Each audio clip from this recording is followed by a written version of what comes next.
Hello guys and welcome to Dubai Trains. In this video, we're just going to review the operation session that we just finished. And if you're new to the channel or new to operations, don't worry. This is the string diagram and I'm going to explain a little bit what a string diagram is. And we just ran all these trains and there's so many conclusions that I've come to. And I made a new string diagram and I want to discuss a little bit what the thinking is, the reasoning is, and what those conclusions and those lessons are that I learned. So here we go. This is a string diagram and it's basically a distance versus time chart. So if we just take this first train, this is purple is a train and it's departing from the Regent Street yard, and as time progresses it goes from here and it slowly enters this track number 1 in near north. And you can go through all these sections. Up next is track number 2, number 3, and then you end up all the way at the brewery. And the great thing of a string diagram is you can see in one shot all the trains and where you are in the day, which trains are where, which trains you're going to meet, etc, etc. Talking about meets, you can only meet at these black thick lines because those are where passing sidings are, where two trains can meet. So they have to be on a black line. So there's a few errors with that respect. As you see, that one's not really on a black line. And these sections of this big blob is basically because we're in a dense switching area. So it just means that the switcher is somewhere in this area. So this blue brewery run has to communicate with the operator to get clearance, and then the operator will know which track to take and where to meet with this purple near north local. So that's enough about string diagrams. I made a separate video on that in case you want to learn more and how to make your own. So what did we learn? Well, you already heard that we don't have enough meets. It's a bit boring on the layout, guys. It's not supposed to be boring. If we count the meets, we have 2 purple trains going out and they meet the brewery run here once, twice, 2 purple ones. Then we have 3, 4, 5, 6 meets. That's not a lot. And also I initially had an empty run planned to go to the brewery and then pick up the reefers and go back. And the there's so many reefers that I don't have enough capacity to also pick up all the grain box cars and the tankers from that section. So either they have to go with a different job or they just can tag along when we run empty over there and when we run empty back.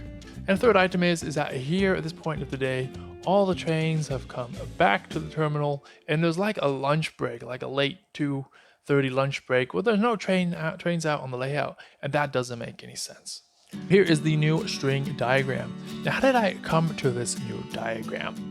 Well, let me just go over the constraints. One of the constraints is that the beer is filled in the reefers at night. So that means we need to get the reefers last thing of the day to the brewery where they can get filled overnight. And then first thing in the morning, the reefers will go and they'll go back to the yard. And before certain jobs can happen, because the reefers need to go to the CD&TRRA, to the Pennsy, and to the Milwaukee. So those 3 runs can only happen after the reefers come back. So that's what you see as well on the chart. After the reefers come back with the CD&TRRA, we have 1/2 of the Pennsy run, and then here we have the Milwaukee. It's actually the first one that happens when the reefers come back. And it's the same way the other way around. So where are the reefers coming from? From the CD&TRRA, they're coming from this morning shift, and then they're going to sit at the yard for a while before they go to the brewery. The Milwaukee run is a very tight connection there. They go back to the yard and then they go to the brewery.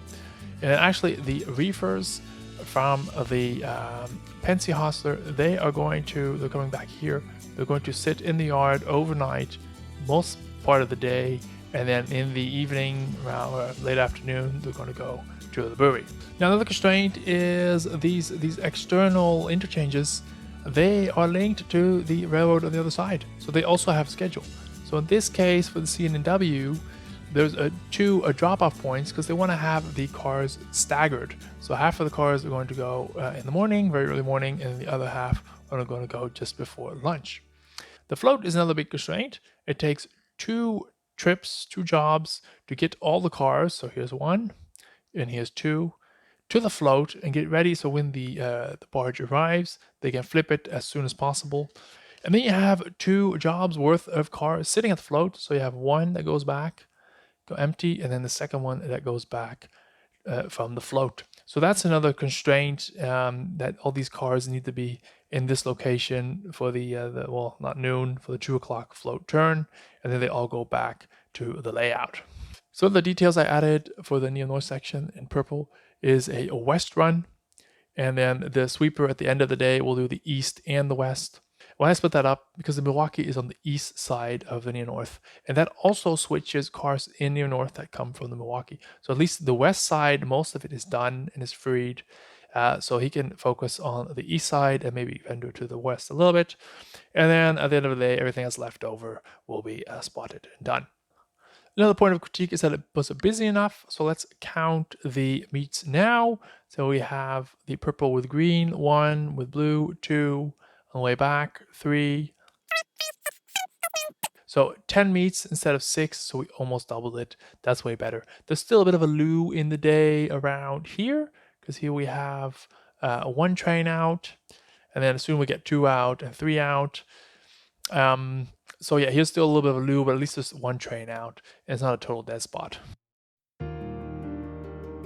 Now, if we look at the outbound roster from the yard, we see that these middle ones are actually the same, these 4.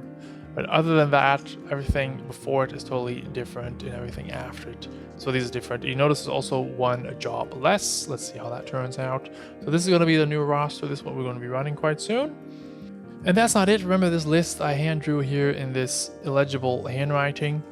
I actually typed that out. Here we go. I need to find a spot for that. But anyways, I just printed out the list. It's quite straightforward. The north side, south side of the first 2 tracks, service track or arrival departure track. And then we basically have 4 tracks where we spot the cars for the different destinations onto. We have a repair and place there at the end. And then we have the caboose track. I made it gray because the gray is not really the tracks for the traffic. Another thing I noticed, because we're doing easy ops, is when you're in the yard and you have a train coming in, you need to stop and think a minute, where can these cars go? Because remember, we're doing easy ops, we don't have the car system. So I made this simple chart. So if you have a job coming in from the CD&TRRA, the CD&TRRA hostler, then these cars can only go to New North and to the brewery. So that basically means that they go to track number 5 and or track number 4. And the same if you get cars coming in from the Pennsy hostler, all these cars go to New North. Don't forget we have these, well, I call them 1, 2, 3, these interchanges, so basically traffic generators or staging. They all feed this area. They feed the brewery and New North, and they mostly feed the New North area. So everything, it has to go to New North and the brewery, and then from there go to the other locations again. We don't have traffic going straight from the Pennsy to the CD&TRRA interchange. It doesn't work like that. Now the Milwaukee interchange is a funny one because some of these cars from the interchange are switched directly at New North. So those cars in this job can go to the with the Pennsy hostler and with the CD&TRRA hostler to the respective interchanges. And some cars are not switched at New North, and they are from the interchange, and they have to go to the brewery. So that's why there's a line right there. So as you see, this chart got a little bit complex in my head, so that's why I made it. It all seems very simple, but if you think it out, there's actually some weird options in there. So there you have it. This is the entire information board with all the updates. This is where I hung it right now. And what are we going to do in the next operation video? Well, what's going out from the yard? The brewery run with the RS, the reefers, being lifted out of the brewery. So that's what you can see here as well. We got the brewery run, so we're going to take some cars in the yard that we have, switch them out, or spot those I should say, and pick up the reefers, and then go back. So that's one of the first jobs that we're going to do. So stay tuned for that. I hope this was an interesting video. I learned a lot from this first op session, and I hope you guys learned a lot as well from it, and maybe you can implement it on your own layout. Thank you guys all for watching. Bye bye.